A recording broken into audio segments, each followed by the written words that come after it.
সংবাদ সবাইকে স্বাগত জানাচ্ছি। আমি ফিরোজ তোহা। শুরুতেই সংবাদ শিরোনাম জানিয়ে দেব এই মুহূর্তে হাতে পাওয়া সর্বশেষ গুরুত্বপূর্ণ আপডেট বাংলা সংবাদ। শুরুতে থাকছে প্রতি বিপ্লবের ক্ষমতা বা সক্ষমতা কোনোটি আওয়ামী লীগের নেই।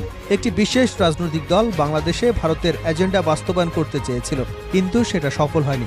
বর্তমান প্রেক্ষাপটে আওয়ামী লীগের প্রতি বিপ্লব করবার ক্ষমতা কিংবা সক্ষমতা কোনোটি নেই বলে মন্তব্য করেছেন বিএনপি চেয়ারপারসনের উপদেষ্টা পরিষদের সদস্য ও সুপ্রিম কোর্ট আইনজীবী সমিতির সভাপতি এম এ মাহবুবুদ্দিন খোকন। তিনি বলেন, ষড়যন্ত্র প্রতিরোধে সরকার কাজ করছে। এবার জানাবো পুলিশের কাছ থেকে আওয়ামী লীগ নেতাকে ছিনিয়ে নিল গ্রামবাসী। বগুড়ার শিবগঞ্জে গ্রেপ্তারের পর পুলিশের কাছ থেকে হাতকড়া সহ আওয়ামী লীগ নেতা ফারুক হোসেনকে ছিনিয়ে নিয়েছে গ্রামবাসী। পরে বাঁশঝাড় থেকে পরিত্যক্ত অবস্থায় হাতকড়া উদ্ধার করা গেলেও আসামিকে খুঁজে পাওয়া যায়নি। জানাবো অবৈধ বাংলাদেশিদের ধরতে বিশেষ অভিযান চালাচ্ছে ভারত। ভারতের রাজধানী নয়াদিল্লিতে বাংলাদেশি অনুপ্রবেশকারীদের ধরতে বিশেষ অভিযান শুরু করেছে দেশটির পুলিশ। গতকাল বুধবার রাজধানীর কালিন্দিকুঞ্জ এলাকার বাসিন্দাদের কাগজপত্র যাচাইয়ের মাধ্যমে শুরু হয়েছে এই বিশেষ অভিযান। ভারতের রাষ্ট্রীয় বার্তা সংস্থা ANI এর বরাতে বলা হয়েছে, গত 10 ডিসেম্বর মঙ্গলবার Delhi lieutenant governor VK Saxena অবৈধ বাংলাদেশিদের বিরুদ্ধে কঠোর ব্যবস্থা গ্রহণ করবার নির্দেশনা দিয়েছেন। এরপর থেকেই এই বিশেষ অভিযান পরিচালনা করছে সেখানকার পুলিশ। জানিয়ে দেব, খুব দ্রুত নির্বাচনের ব্যবস্থা হবে আশা ফখরুলের। অন্তর্বর্তী সরকার জনগণের ইচ্ছা অনুযায়ী খুব দ্রুত নির্বাচনের ব্যবস্থা করবে বলে আশাবাদ ব্যক্ত করেছেন বিএনপির মহাসচিব মির্জা ফখরুল ইসলাম আলমগীর। তিনি বলেছেন, আমরা সব সময় আশাবাদী, ইতিমধ্যে অন্তর্বর্তীকালীন সরকার প্রতিষ্ঠিত হয়েছে, তাকে আমরা সহযোগিতা করছি। এবারে থাকছে জাতীয় পার্টির বেশে এসে আওয়ামী লীগ বুদ্ধিজীবী দিবসে শ্রদ্ধা জানিয়েছে। শহীদ বুদ্ধিজীবী দিবসে গণঅধিকার পরিষদের পক্ষ থেকে মিরপুর বুদ্ধিজীবী কবরস্থানে শ্রদ্ধা নিবেদন করেছে গণঅধিকার পরিষদ। দলের সাধারণ সম্পাদক মোহাম্মদ রাশেদ খানের নেতৃত্বে শ্রদ্ধা নিবেদন করা হয়। এ সময় ছাত্র অধিকার পরিষদ, যুব অধিকার পরিষদের নেতাকর্মীরা পৃথকভাবে শ্রদ্ধা নিবেদন করেন। এবং সর্বশেষ জানাবো আন্তর্জাতিক সংবাদ। এবার যুক্তরাষ্ট্রকে হুমকি দিল কানাডা। ক্ষমতা গ্রহণের আগেই প্রতিবেশী কানাডার সঙ্গে যুদ্ধে জড়িয়ে পড়বার হুমকি দিয়েছেন নির্বাচিত মার্কিন প্রেসিডেন্ট ডোনাল্ড ট্রাম্প। এখানেই থেমে থাকেননি তিনি।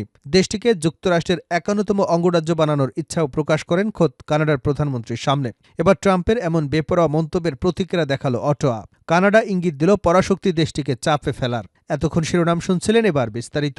প্রিয় দর্শক, আপনি যদি এই চ্যানেলে নতুন হয়ে থাকেন, ভিডিওটি দেখতে দেখতে চ্যানেলটি সাবস্ক্রাইব করে আমাদের সঙ্গে থাকুন। আর এই ভিডিও সম্পর্কে আপনি আপনার মূল্যবান মতামতটি কমেন্ট বক্সে জানিয়ে দিন। আর হ্যাঁ প্রিয় দর্শক, জানিয়ে দিন ভিডিওটি কোথা থেকে দেখছেন। প্রতি বিপ্লবের ক্ষমতা বা সক্ষমতা কোনোটি আওয়ামী লীগের নেই। একটি বিশেষ রাজনৈতিক দল বাংলাদেশে ভারতের এজেন্ডা বাস্তবায়ন করতে চেয়েছিল, কিন্তু সেটি সফল হয়নি। বর্তমান প্রেক্ষাপটে আওয়ামী লীগের প্রতি বিপ্লব করবার সক্ষমতা কিংবা ক্ষমতা কোনোটি নেই বলে মন্তব্য করেছেন বিএনপি চেয়ারপারসনের উপদেষ্টা পরিষদের সদস্য, সুপ্রিম কোর্ট আইনজীবী সমিতির সভাপতি এম এ মাহবুবুদ্দিন খোকন। তিনি বলেন, ষড়যন্ত্র প্রতিরোধে সরকার কাজ করছে। আমরা সরকারের সফলতা কামনা করি, তবে যত তাড়াতাড়ি নির্বাচনী এবং জনপ্রতিনিধির সরকার হবে তত তাড়াতাড়ি ষড়যন্ত্র কমে যাবে। আজ শনিবার সকালে শহীদ বুদ্ধিজীবী দিবস উপলক্ষে মিরপুরে শহীদ বুদ্ধিজীবী স্মৃতিসৌধে বাংলাদেশ সুপ্রিম কোর্ট আইনজীবী সমিতির পক্ষ থেকে ফুলেল শ্রদ্ধা জানানোর পর সাংবাদিকদের এসব কথা বলেন তিনি। শহীদদের স্বপ্ন বাস্তবায়নে সবাইকে একসঙ্গে কাজ করবার আহ্বান জানিয়ে খোকন আরও বলেন, দীর্ঘ 9 মাস মহান মুক্তিযুদ্ধে দেশ স্বাধীন হয়েছে। এতে লাখো লাখো মানুষ নিজের জীবন বিলিয়ে দিয়েছেন। পাকিস্তানি হানাদার বাহিনী শেষ পর্যায়ে এসে পরাজয় নিশ্চিত জেনে দেশের বুদ্ধিজীবীকে হত্যা করেছে। সেজন্য আমরা জাতীয়ভাবে বুদ্ধিজীবী দিবস পালন করছি, কিন্তু যাদের ত্যাগের এবং প্রাণের বিনিময়ে দেশ স্বাধীন হয়েছে তাদের কথা আমরা অধিকাংশই মনে রাখিনি। কি কারণে দেশের স্বাধীনতা চেয়েছেন, কি কারণে মুক্তিযুদ্ধ করেছেন, আর কেনই নিজেদের জীবন দিয়েছেন সেগুলো ভুলতে বসেছি। তারা জীবন উৎসর্গ করেছিলেন অর্থনৈতিক বৈষম্য, রাজনৈতিক বৈষম্য, গণতন্ত্র, মানবাধিকারের বৈষম্য কমাতে। তবে স্বাধীনতার পর থেকে আজ পর্যন্ত শহীদদের সেই চিন্তা চেতনার স্বপ্ন কল্পনাতেই রয়ে গেছে। আমরা মনে করি শহীদদের স্বপ্ন বাস্তবায়নে আজকে এদিনে সব রাজনৈতিক কর্মীদের শপথ নেওয়া উচিত বলে মন্তব্য করেছেন তিনি। পুলিশের কাছ থেকে আওয়ামী লীগ নেতাকে ছিনিয়ে নিল গ্রামবাসী। বগুড়ার হবিগঞ্জে গ্রেপ্তারের পর পুলিশের কাছ থেকে হাতকড়া সহ আওয়ামী লীগ নেতা ফারুক হোসেনকে ছিনিয়ে নিয়েছে গ্রামবাসী।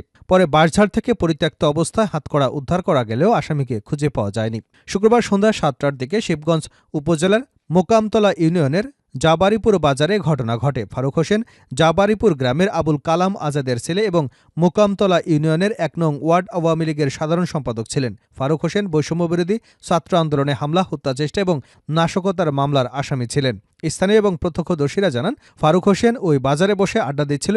এ সময় শিবগঞ্জ থানার এএসআই তাহের এবং মোকামতলা পুলিশ তদন্ত কেন্দ্রের ৭ থেকে ৮ সদস্য অভিযান চালিয়ে ফারুক হোসেনকে গ্রেপ্তার করে। পরে হাতে হাতকড়া পরিয়ে থানায় আনার সময় গ্রামের ৪ থেকে ৫০০ নারী পুরুষ পুলিশকে ঘেরাও করে তাকে ছিনিয়ে নেয়। এলাকাবাসীর দাবি, ফারুক নিরীহ মানুষ, তাকে অযথা গায়েবী মামলায় আসামি করে হয়রানি করা হচ্ছে, তাকে আমরা গ্রেপ্তার করতে দেব না। তবে ভোর পর্যন্ত ওই গ্রামে তল্লাশি চালিয়ে পুলিশ ছিনিয়ে নেওয়া আসামিকে গ্রেপ্তার করতে পারেনি।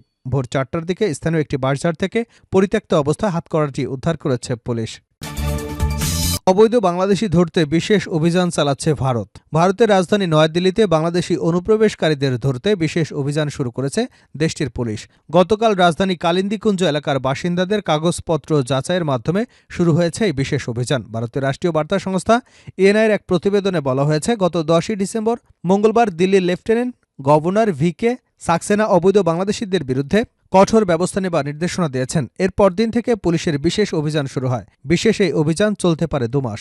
গভর্নর সাক্সেনার কার্যালয়ে মঙ্গলবার দিল্লির মুখ্যমন্ত্রী এবং পুলিশ কমিশনারকে একটি চিঠি দেয়। চিঠিতে অবৈধভাবে বসবাসকারী বাংলাদেশিদের বিরুদ্ধে কঠোর ব্যবস্থা গ্রহণের নির্দেশনা দেওয়া হয়। গভর্নরের নির্দেশনা পাওয়ার পরপরই পুলিশের একটি টিম ওই এলাকার বাড়ি বাড়ি তল্লাশি চালায়, সেখানকার বাসিন্দাদের কাগজপত্র যাচাই করছে। তবে প্রথম দিনে অভিযানে কোনো অবৈধ বাংলাদেশিকে আটক করা হয়েছে কিনা সে বিষয়ে এএনআইয়ের প্রতিবেদনে কিছু উল্লেখ করা হয়নি। পুলিশ কর্মকর্তারা জানিয়েছেন, অভিযানে কোনো বাংলাদেশিদের কাছে ভারতে অবস্থানকালের বৈধ কাগজপত্র পাওয়া না গেলে তাদের বাংলাদেশে ফেরত পাঠানো হবে। উল্লেখ্য, গত কয়েকদিন আগে দিল্লির মুসলিম নেতাদের একটি প্রতিনিধি দল গভর্নর সাক্সেনার সঙ্গে দেখা করে দিল্লিতে অবৈধভাবে প্রবেশকারীদের ক্রমবর্ধমান উপস্থিতি নিয়ে উদ্বেগ প্রকাশ করেন এবং সমস্যার সমাধানে জরুরি ব্যবস্থা গ্রহণের আহ্বান জানিয়েছিলেন।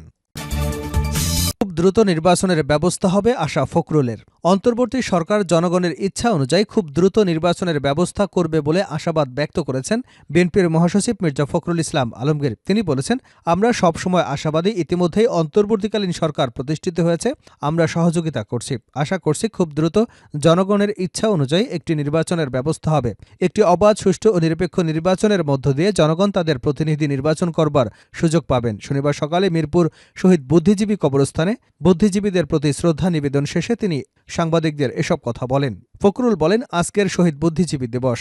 এই দিনে ১৯৭১ সালে বিজয়ের পূর্ব মুহূর্তে পাক হানাদার বাহিনীর বাংলাদেশের প্রথিতযশা সাংবাদিক, বুদ্ধিজীবী, অধ্যাপক, বৈজ্ঞানিক এবং সুশীল সমাজের বিশিষ্ট ব্যক্তিদের তুলে নিয়ে ১৯৭১ সালে আমরা জাতির বর্ণ ব্যক্তিদের হারিয়েছি। আমরা জাতীয়তাবাদী দলের পক্ষ থেকে, দলের চেয়ারপারসন খালেদা জিয়ার পক্ষ থেকে এবং ভারপ্রাপ্ত চেয়ারম্যান তারেক রহমানের পক্ষ থেকে আজ আমরা সবাই মিলে শ্রদ্ধা নিবেদন করছি, শহীদ বুদ্ধিজীবীদের মাগফিরাত কামনা করছি।